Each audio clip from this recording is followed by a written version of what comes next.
Guru Purnima is a celebration for the seekers.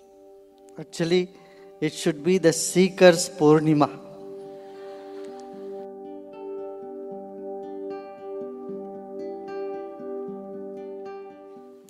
So there is a beautiful story long ago, sometime which we don't know.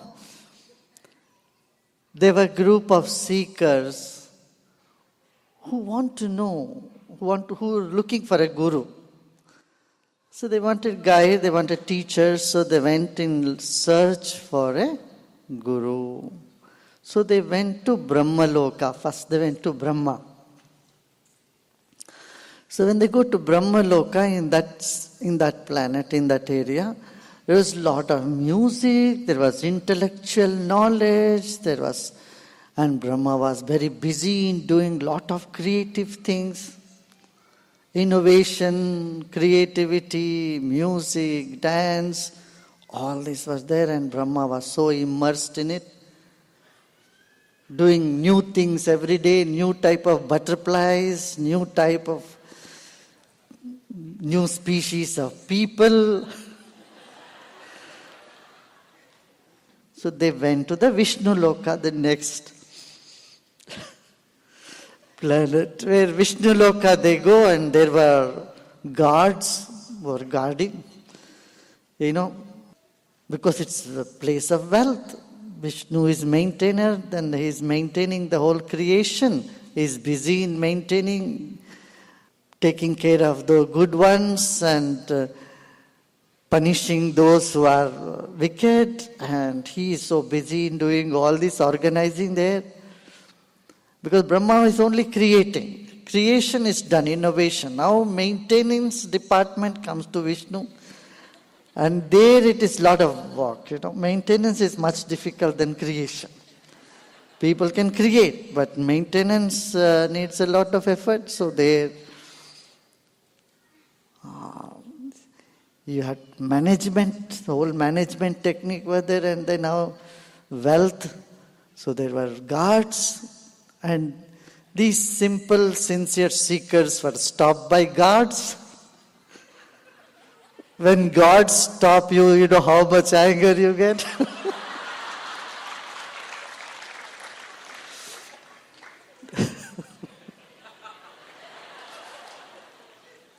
The doorman, you have experience. The doorman stops you. Let someone else go in and not you. You get so upset. Oh, I don't get to go in. So they were a little upset with the guards. And then they go to Shivalok, Kailas. When they went to Kailas, they find all sorts of specimens there. All type of people, and there are some who are meditating, great yogis. And when there is the ego of renouncement is much bigger than the ego of achievement. If you renounce, then you behave like you are the king of the world. So there are renunciates and all those monks and great siddhas, they were all there, and Shiva is very busy with his family. His family is all type of people. And in his family there is lion and there is cow and there is snake and all opposites. So finally they got so tired looking for a guru, and they came to earth. To all the lokas they went, they couldn't find, they came to earth, and they got so tired, and by the time they got so old, when you are old, you are so tired, what do? You just sit under a tree. So they just sat under a tree, and there the guru appeared to them. And the guru was young, but the disciples were old. And the guru didn't say a word, and all their questions disappeared. All the doubts disappeared. So this is the story. This story symbolizes something very deep. It is the mind and intellect. It's the mind which is for entertainment, and the intellect, and then the ego.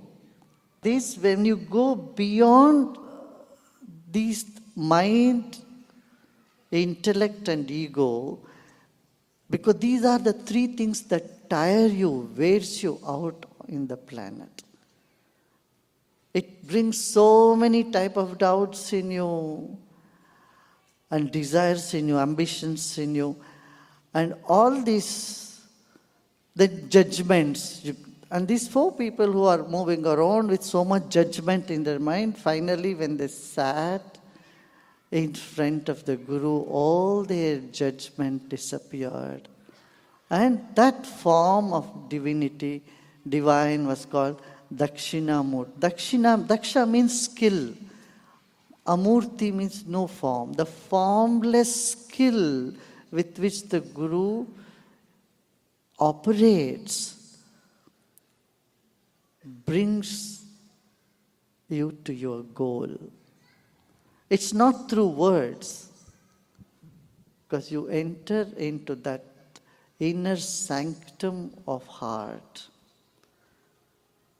Once you enter there, all the doubts disappear, questions disappear, and that's what happened to these four seekers. So he said, scenery under the peepal tree was, there was a young lad sitting who was the Guru, and the disciples were old. Guru didn't utter a word, and all the questions and doubts with which they were roaming around simply disappeared. And that is the story of Guru Purnima. And it was a full moon. So these are stories to depict the eternal truth. When they got all these questions, and questions simply dropped, doubts went away, they suddenly realized it was the same Guru who was in all the three forms, which were earlier they were craving or rejecting. You long for something or you reject something, both from the mind. But when you go beyond the mind to intellect, there you sit and judge, discriminate, again crave and long. And then beyond that you go to ego, you hold on to things. You hold on to your pride of the past, or you hold on to the guilt of the past. And you go beyond that. That's when you reach the pure essence of the whole creation. That is what you are. Life poses a million opportunity to be grateful and a billion opportunity to grumble. If you have 1 million opportunity to be grateful, life poses a billion opportunity to grumble. But coming to Guru means, or having a Guru surpasses all this. Do you see what I'm saying? It takes you to another plane, opens your eye to another reality. From the classical chemistry in which you are going around the element, you suddenly lift your eye to the quantum physics. That shift in your consciousness of seeing the oneness of you with the universe happens with the Guru, when you have the Guru. So, All these questions they had, why why he is engaged in this, why the guard stopped by there, and this and this and this and all that stuff. But when you sat with the Guru, all that, when you get past the ego to the being, no question is left. Only joy, only love. So when you enter the cave of your heart, there are only unconditional love. So having a guru outweighs all the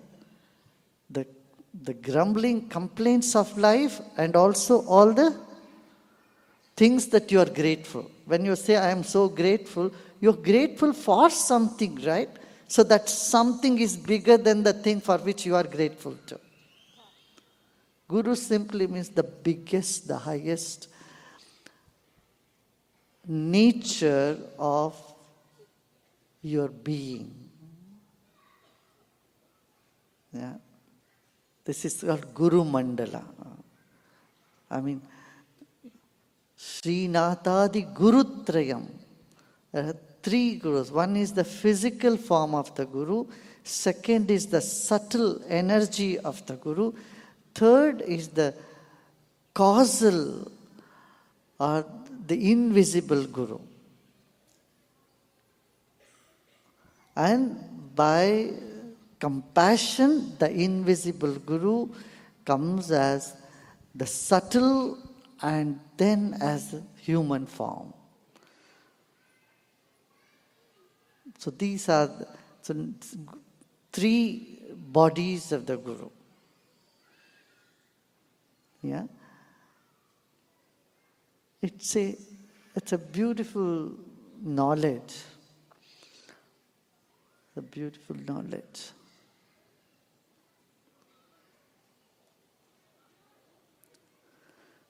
So this young boy, he was just holding his finger like this. This is Chin Mudra. Chin Mudra means the three states of consciousness. Waking is the smallest, dreaming and deep sleep. These three states of consciousness, and beyond that there is there is something which is neither waking, not dreaming, nor sleeping. And reaching that is the energy, the pure energy that uplifts your being. Because mind and ego works only in these three states. You may ask me, how does it work in sleep? It does. It stays in the sleep too. But when you go beyond that is meditation. So this is the symbol of meditation and symbol of awakened consciousness inside of you. So wake up, you will suddenly find there is nothing to complain and nothing to achieve, nothing to crave for, nothing to be averse, because all blessings are already there. Feel blessed. You know, in life, feeling blessed is the most precious thing. If we feel blessed, you can be grateful for things, but feeling blessed is not for a thing. Just purely you are and you are blessed. Are you getting this? It's very subtle. Very subtle. So that's a story.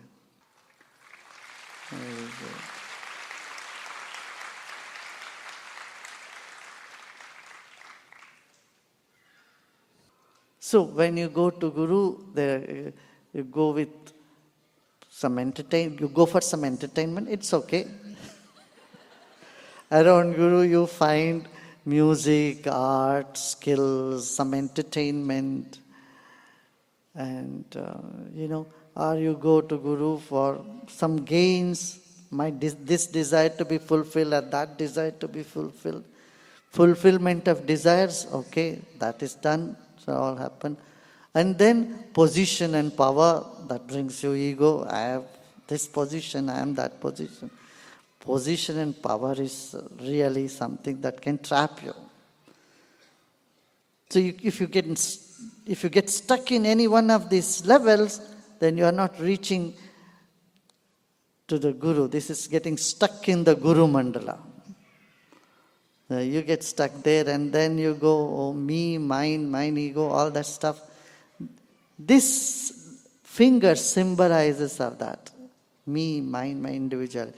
When individuality comes one with the universality, bends down and reaches the universality, then the realization of we are one consciousness dawns.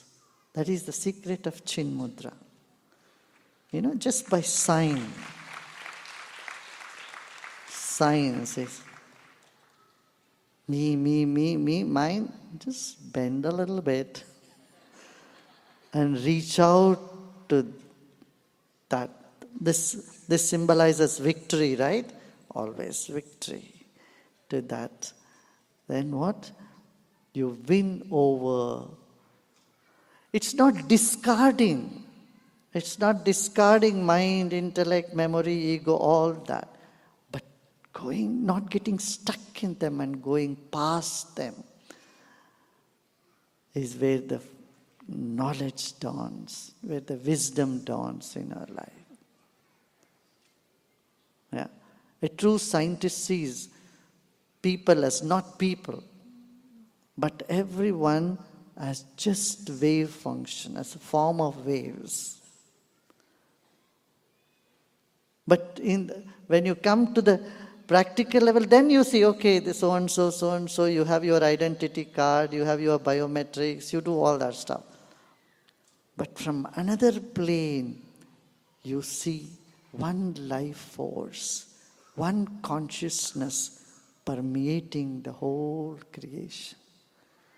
Only that can bring you to your inner space. Only that, when you log on to that, then you can download completely a different dimension of our existence. This is the password. Got it. Keep these three separate and go there. If you like this video, don't forget to click the like button, comment and share. Subscribe to this channel for more.